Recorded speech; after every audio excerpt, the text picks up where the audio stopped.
केंद्रीय जल शक्ति मंत्री का मुख्यमंत्री पर पलटवार। बोले चार्जशीट में ना तो मुझे और ना ही मेरे परिवार के किसी सदस्य को अभियुक्त बनाया गया।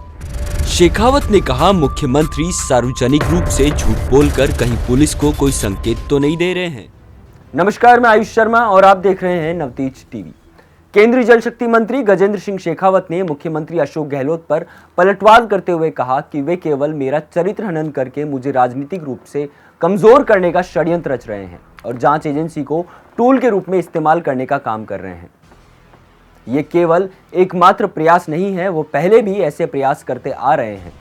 केंद्रीय मंत्री ने कहा कि वो जिस स्तर तक गए हैं, मैं उस स्तर पर नहीं जाना चाहता। मैं धैर्य की एक सीमा बनाए रखना चाहता हूं। पत्रकारों से एक बातचीत में शेखावत ने कहा कि संजीवनी credit cooperative society Madhya Pradesh, Gujarat, Rajasthan समेत कई अन्य राज्यों में काम करती है। सोसाइटी का जब पंजीकरण हुआ था, उस समय राजस्थान और दिल्ली में कांग्रेस की सरकार थी। सोसाइटी को मल्टी स्टेट कैटेगरी का दर्जा भी साल 2013 में मिला था और उस समय दिल्ली में कांग्रेस की सरकार थी।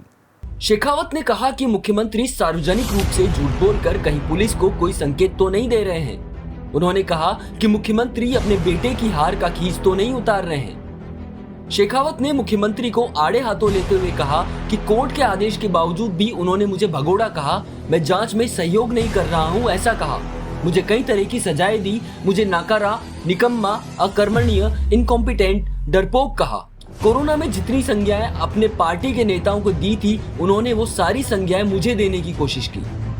फॉरेंसिक ऑडिट के बाद पेश हुई चार्जशीट के मामले में केंद्रीय मंत्री ने कहा कि मैंने फॉरेंसिक साइंस नहीं पढ़ा है, लेकिन जहां तक मैं समझता हूं वह डाटा चेक करती है और पैसा कहां से आया है, कहां गया है, इस संबंध में पता लगाती है। फॉरेंसिक ऑडिट होने के बाद भी 2 बार चार्जशीट फाइल हुई है। कहीं भी मुझे दोषी पाया गया होता तो चार्जशीट में लिखा होता। उन्होंने कहा कि 3.5-4 साल की जांच में एसओजी ने मुझे अभियुक्त नहीं ठहराया, लेकिन मुख्यमंत्री ने 3.5 घंटे के भाषण में मुझे अभियुक्त ठहरा दिया। केंद्रीय मंत्री शेखावत ने मुख्यमंत्री अशोक गहलोत के उस बयान का जिक्र किया जिसमें मुख्यमंत्री ने निवेशकों का पैसा वापस पाने के लिए कानून में संशोधन की बात कही थी। केंद्रीय मंत्री ने कहा कि मुख्यमंत्री को भी किसी तरह के कानून में संशोधन की आवश्यकता नहीं है।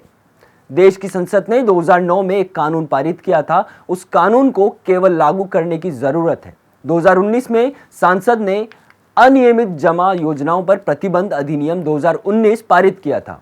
संसद में पारित होने के बाद देश भर में यह कानून लागू किया गया था।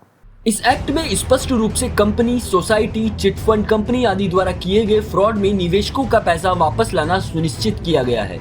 एक्ट में इस तरह के मामलों में एफआईआर दर्ज होते ही तत्काल सक्षम प्राधिकारी को सूचित करने के भी निर्देश दिए गए हैं।